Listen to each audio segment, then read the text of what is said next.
Salut à tous, on se retrouve pour une vidéo spécialement consacrée à James Rodriguez et à son mondial d'exception qu'il nous a proposé durant l'année 2014. Ça a été assez incroyable et du coup on va revenir là-dessus, on va voir un petit peu ses performances et je trouve ça assez intéressant de reparler un petit peu des faits qui sont passés dans le passé, mais des faits très mémorables et qu'on n'oubliera pas.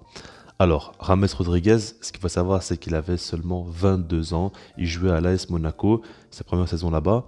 D'ailleurs, il avait fait une très belle saison et c'était un joueur un peu en vue parce qu'on parlait de lui comme un futur potentiel grand joueur. Maintenant, il n'avait encore rien prouvé. On savait juste qu'il avait le potentiel. Le truc, c'est qu'il est arrivé à ce mondial-là en étant affamé et en proposant des matchs assez fous. Alors, la Colombie jouait en 4-2-3-1 et c'était le numéro 10 de l'équipe. C'était un rôle qui lui correspondait parfaitement parce que c'est un joueur très technique, très habile balle au pied. Et puis de base, c'est pas un joueur vraiment finisseur qui marque beaucoup de buts. C'est plus un joueur qui est présent à la création, à la passe. Mais dans ce mondial-là, il nous a montré qu'il pouvait vraiment être le finisseur de son équipe aussi. Ce qu'il faut savoir, c'est que la Colombie avait dans son groupe la Grèce, la Côte d'Ivoire et le Japon. C'était quand même un groupe assez abordable parce que la Colombie a une très belle équipe à ce moment-là et on sait très bien qu'ils peuvent jouer le rôle d'outsider. Après, ils ont quand même proposé un peu plus, mais on verra ça par la suite. Le premier match, c'était face à la Grèce et la Colombie gagne assez tranquillement 3-0 avec notamment un but de James Rodriguez dans les arrêts de jeu. L'importance de son but n'est pas folle, mais il commence déjà à ouvrir son compteur but. Le second match, il le joue face à la Côte d'Ivoire et là, c'est une victoire 2-1 de la Colombie avec un but de James Rodriguez où il ouvre le score et c'est quand même un but important cette fois-ci. Après, il y a le but qui lance vraiment, on va dire, James Rodriguez dans son tournoi. C'est face au Japon, lors de la victoire 4-1 du Japon. James Rodriguez marque un but magnifique où il dribble un joueur, il élimine complètement un joueur dans le grand rectangle et après il lobe le gardien. C'est vrai que c'est un but quand même assez beau. Et du coup, on sent qu'il se passe quelque chose. 3 matchs, 3 buts. Sans même parler du fait que dans le jeu, il apporte beaucoup aussi, parce que là, on parle vraiment que des buts, de son apport au niveau des stats. Mais si on regarde dans le jeu, c'est le numéro 10 de l'équipe. C'est lui qui arrive à amener les occasions, une situation assez chaude offensivement. Et du coup, c'est un joueur très important de la Colombie. Et ça promet pour la suite. Là, maintenant, on arrive dans des moments assez chauds, dans les phases éliminatoires. Et du coup, la Colombie tombe sur l'Uruguay. L'Uruguay est quand même une très belle équipe qui est très forte défensivement et puis qui a une attaque qu'on connaît très très bien avec notamment Cavani et Suarez.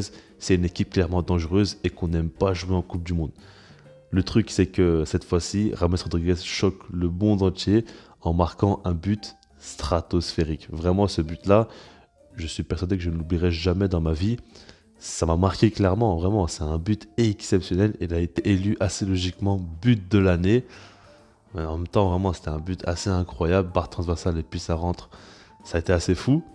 Mais le truc, c'est qu'après ça, il marque encore un autre but. Donc, il met un doublé face à l'Uruguay, qui a une très très belle défense, et il qualifie la Colombie pour les quarts de finale. Maintenant, le problème, c'est qu'il tombe face au Brésil. Brésil qui joue à domicile, avec un très grand Neymar aussi, et puis une équipe quand même assez belle sur le papier. Et cette fois-ci, la Colombie perd 2-1, mais James Rodriguez marque encore une fois. Après, il finit en larmes parce qu'il est bien évidemment déçu d'être éliminé par le Brésil.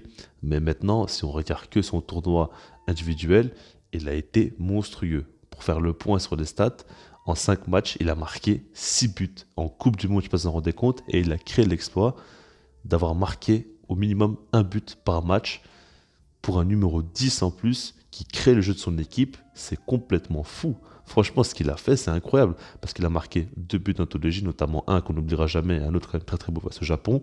Et en dehors de ça, il a beaucoup aidé son équipe à la création du jeu. Et il a marqué à chaque match, notamment un doublé face à l'Uruguay. C'est vraiment un mondial exceptionnel pour James Rodriguez.